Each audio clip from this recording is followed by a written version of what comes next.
હાલો. હકીકત અને ટૂંકી ફોનમાં વાત કરીશું. તમારી પર્સનલ ઓળખ નહીં આપતા, આપણે હા યુટ્યુબ હા માં મૂકતા હોઈએ છીએ. હા બોલો. પહેલી વસ્તુ તો એ સાહેબ કે તમે જે એપ્લિકેશન લખી છે હા 18 પાનાની પોલીસ ફરિયાદ ન કરાય. એમાં જે હા આખી વાર્તા લખી છે ને કોઈ સાંભળે નહીં. હા જુઓ, હા ફરિયાદ કરવાની રીત સમજાવું. સાવ હા ટૂંકી વાત હોય. બહુ લાંબા લંબી ફરિયાદ હોય ને તો 3 કે 4 પાનામાં પૂરી થઈ જાય. બાકી તો 2 પાનાની ફરિયાદ હોય, 4 પાના કરાય એની.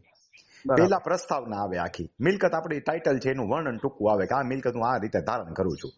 હા હા પછી તમારી મિલકતમાં કોઈ ઘૂસી ગયો હોય તો શેના આધારે ઘૂસી ગયો છે, એટલે બની ગયેલી બીનાની ઘટના આવે. એને બની ગયેલી બીનાની ઘટના કહેવાય. બની હા ગયેલી બીનાની ઘટના પૂરી થઈ જાય એટલે પછી જે છે આપણે શું દાદ માગવાની છે એ આવી જાય સીધું. હા હા જરૂર પડે તો કંઈક બીજું હોય તો એનું વર્ણન આવી જાય. ટૂંકી વાત આટલી જ હોય. તમે જે આખી ઇતિથી અંત સુધી કહાની લખી છે, હોમિયોપેથિક એમડી ડોક્ટર છો આપ, એટલે 2 કલાક સુધી જેમ હિસ્ટ્રી લ્યો ને એ સારી વસ્તુ છે, પણ એ કાયદામાં ન હાલે. કોઈ સાંભળે નહીં. આપણે સાચા હોવા છતાંય છે ને કોઈ વિષય વસ્તુ સમજી ન હોય. તમે ક્યાંથી કમાણી કરીને 50 રૂપિયાની આવક હતી, 50 રૂપિયા બચત કરીને દીધા, એવી વાર્તા આખી ન લખાય. બરાબર. સમજાઈ ગયું? હવે તમારે શું પૂછવું છે મને કહો. તમારી પાસે કાયદાકીય નોલેજ સારું છે, એ મેં વાંચ્યું હા હા કે તમે બધું કલેક્શન સારું કર્યું છે, સમજ્યા? પણ તમને મેં વોટ્સએપમાં લખ્યું છે કે રજૂઆત કેવી રીતે કરવી, એના મુદ્દા સહિત લખ્યું છે. હા, બોલો, આપને હા. શું પૂછવું છે એ કહો. હવે આમાં સમાધાનના તો બધા રસ્તા પૂરા થઈ ગયા છે. હાજી હાજી. હવે એ લોકોએ પ્લોટ જે આપણી જાણ બાર ડાયરેક્ટ એના નામે ચડાવી દીધા છે. પેઢીનામું ખોટું કર્યું છે. હવે એ જો અત્યારે સાંભળો, એક એક ના જવાબ આપતો જાઓ. પેઢીનામું ખોટું કર્યું છે ત્યારે જ ઉભું રહીએ તમારે પોલીસ ફરિયાદ દાખલ કરે, એફઆઈઆર કરો એટલે તમારો કેસ, સિવિલ કેસ મજબૂત થાય. ગમે હા એટલા હા વર્ષ પહેલા પેઢીનામું દાખલ કરેલું હોય, એફઆઈઆર ગમે ત્યારે થઈ શકે, પણ સિવિલ રાઇટ લેવા માટે થઈને સમય મર્યાદાના બાદ હોય છે, એમાં ડીલે માફી કરવી પડે. બાકી ગુનો થયો હોય એ ગમે એટલા વર્ષ પછી એફઆઈઆર દાખલ થઈ શકે. તો પેલા તો ખોટું સોગંદનામું હોય એની એફઆઈઆર કરવી પડે આપણે. વ્યક્તિ હયાત છે કે હયાત નથી. હવે એમાં એવું છે, એ 2013માં આ જે કાકાએ પેઢીનામું રજૂ કર્યું ને, એ વ્યક્તિ હયાત છે કે નથી એ નથી, પણ જેના સરનામે બધા તો મંગાવ્યા હતા. એફઆઈઆર દાખલ ન થાય. હું એક એક મુદ્દા એટલે જ અટકાવું છું વચ્ચે તમને પૂછવા માટે કે જેને ગુનો કર્યો એ હયાત હોય ને તો જ એફઆઈઆર થઈ શકે. ગુનો કરનારા એ ટોળકી છે આખી, એટલે એમાં એ બધા મળીને જ કરેલું છે. સંયુક્ત જોડી શકો તમારી પાસે પુરાવા હોય તો, પણ એફઆઈઆર પેલા કરાય. એના સરનામે એને મંગાવેલું હતું.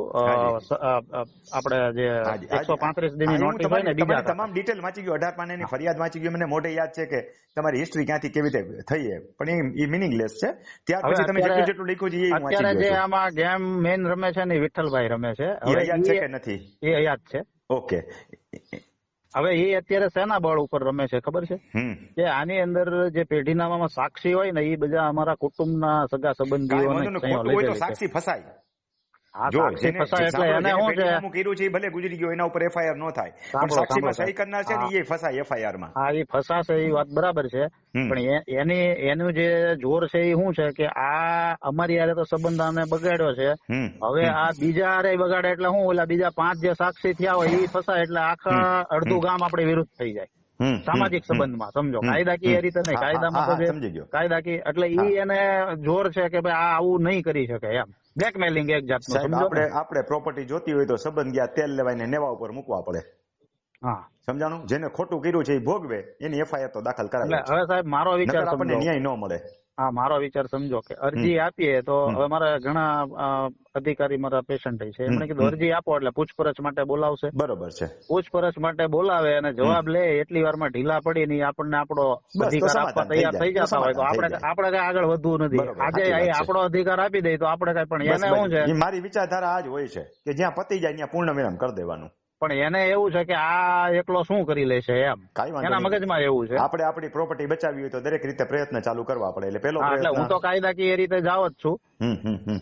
તો પછી આને થોડુંક શોર્ટ કરી નાખું ને. હા, બસ શોર્ટ. અને બીજું 2167 નંબરની નોંધને મેં ચેલેન્જ કરી છે. એમાં ડિલે 34 વર્ષનો છે. જોઈ ગયા એ મેં તમારા સાધનિક કાગળો બધા કઢાવેલા છે, હું જોઈ ગયો. આગલી નોંધોના સાધનિક કાગળો 4-5 પાનાના છે, છેલ્લી નોંધના સાધનિક કાગળો 18-20 પાનાના છે, બધું હું જોઈ ગયો છું. પછી તમને આજ 2 દિવસ પછી તમારો કેસ લાંબો હતો એટલે મેં પેન્ડિંગ રાખ્યો. બાકી બધાને ટૂંકા જવાબ હોય ને તો સૂરજ ઉગે ને સૂરજ હાથમાં ત્યાંની કામ પૂરા કરી નાખું.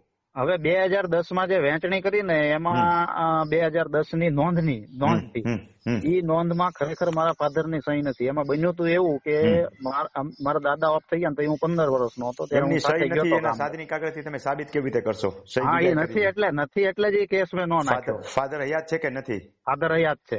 એની સહીના નમૂના બેંકના હોય એની સાથે આ મળે છે કે નથી મળતા? નહીં એમ નહીં, એના સાંભળો મૂળ સાહેબ. હેન્ડરાઇટિંગ મળે છે કે? સાંભળો મારી વાત, હું તમને હા, ક્લ્યુ આપું છું બધા. મારે છે ને હા, મગજ તરત હાલવા માંડી જાય, સામે વાળો પૂછે ને એટલે પુરાવાની દ્રષ્ટિએ મંડે હાલવા. કે નહીં એના સાહેબ, હેન્ડરાઇટિંગ એ ન મળતા હોય ને તો એને ચેલેન્જ કરાય. હેન્ડરાઇટિંગ મળતા હોય એક્સપર્ટ નો અભિપ્રાય સાંભળો સાથે જોડવો સાહેબ, પડે. મારી વાત સાંભળો તમે. હજી વાત એમાં એવું છે, મારા દાદા માર્ચ મહિનામાં 88 માં ગુજરી ગયા. અમે બધા ગામડે ગયા. બરોબર છે. ત્યારે આ લોકોએ એક વેચણીનો કરાર બનાવ્યો, બરાબર છે. પણ ઈ ટુકડા ધારાનો બાદ નડતો તો એટલે રદ થઈ ઈ નોંધ. કાંઈ વાંધો નહીં, ટુકડા ધારાનો બાદ રડતો તો ન થયો સાંભળો તો તો 7 ખરા નંબરમાં સાહેબ. નામ ન ચડે, તમારા અધિકાર તો ઉભા જ રહે. અરે સાહેબ, તમે હજી સાંભળો, આખી વાત નથી સાંભળવા તમે. ઝડપથી વાત એમાં પૂરી પછી- કરો. મેં તમને પહેલા જ કીધું હતું કે આપણે 5 મિનિટમાં કામ પૂરું હા, કરશું. 5 મિનિટમાં પતી જશે. એટલે હવે થયું શું કે ઈ નોંધ ફરીથી પાછી રિપીટ દાખલ કરવાની થઈ, ટુકડા ધારાનો બાદ નો નડે એ રીતે. હા બસ.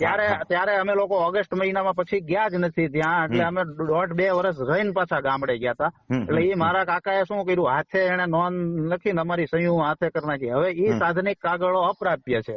જો પ્રાંતમાં ક્યાંય પડ્યા હોય, કેટલા વર્ષ પહેલાનું છે? એ 35 વર્ષ પહેલાની મેટર છે. જો એ મેટરમાં તમને વિલંબ માફી નહીં મળે. હાલો, એ મેટરમાં તમને વિલંબ માફી નહીં મળે સાહેબ. હું ટૂંકો જવાબ ને સચોટ ઝડપથી આપી દઈશ. આ તો અત્યારે જે 2167 દાખલ કરી છે એમાં વિલંબ માફી મળશે. એ 35 વર્ષ જૂનું છે. ના, એમાંય નહીં મળે. 35 વર્ષની વિલંબ માફી આપણે પટેલોને ન મળે. પટેલ છો ને? હા, ન મળે. આદિવાસી હોય, અભણ સ્ત્રી હોય, પછાત હોય, એસટી હોય તો એને જાજી વિલંબ માફી મળે. આપણે ભણેલા છીએ, હકીકતની વાત કરું, તમને ઠપકો નથી આપતો, વાસ્તવિકતા કહું છું કે પટેલો એટલે સવર્ણ કાસ્ટમાં આવ્યા, ભણેલા છીએ તો આપણને 15 વર્ષની વિલંબ માફી લેવામાં ફીણ આવી જાય. બરાબર. હવે કયો આગળ? એટલે એવી રીતે નોંધ પડાવી દીધેલી, કારણ કે મારા ફાધર તો ભણેલા નહોતા, એ અહીંયા હતા. અને હું જયારે સમજનો થયો પછી મને સમજ પડી. પણ મેં એવી રીતે વિચાર્યું કે ભાઈ આપણને ખેડૂત ટકી રહેવા માટે 4-5 વીઘા આપી દે એટલે આપણે કઈ બહુ આગળ કરવું નથી. પણ અત્યારે એ લોકો એવા વાત ઉપર આવી ગયા છે, તમને કઈ દેવું જ નથી, તમારું તમે એક જ કામ કરો, જે કઈ ઘટના બની છે ને એમાં પોલીસ ફરિયાદને પાત્ર છે. તમારો કેસ મજબૂત કરવો હોય તમારે આ રીતે થાય. જે વ્યક્તિઓએ ખોટા સોગંદનામા કરેલા છે, ખોટી સહીઓ કરી છે, તમે ફાધરના હેન્ડરાઇટિંગનું એક્સપર્ટનું એક સર્ટિફિકેટ મેળવી લ્યો. કાંઈ પણ કરતા પહેલા છે ને, યુદ્ધમાં જતા પહેલા છે ને, હથિયાર તૈયાર રખાય. પાકિસ્તાને આપણા ઉપર એક ત્રાસવાદી હુમલો કર્યો તો આપણે કેમ તેદી ન કીધું કે હાલો હુમલો કરી દઈએ? આપણે કેમ કીધું કે આના પરિણામ ભોગવવા પછી અઠવાડિયા પછી કર્યું ને હુમલો? ત્યાં સુધી હથિયાર તૈયાર કરી લેવાય. એમ હથિયાર હજાવી લ્યો તમે બધાય, અને પછી એને પોલીસ સ્ટેશને ફરિયાદ દાખલ કરો અને પોલીસ વાળા ઇન્કવાયરીમાં બોલાવીને ઢીલા પડી જાય તો સમાધાનના મુદ્દા ઉપર આવી જાવ. એટલે આપણે જાદા કાદવ કીચડમાં ઉતરવું નથી. હા, વાંધો નહીં. સાહેબ, ભલે ભાઈ, ધન્યવાદ. ભલે, આવજો.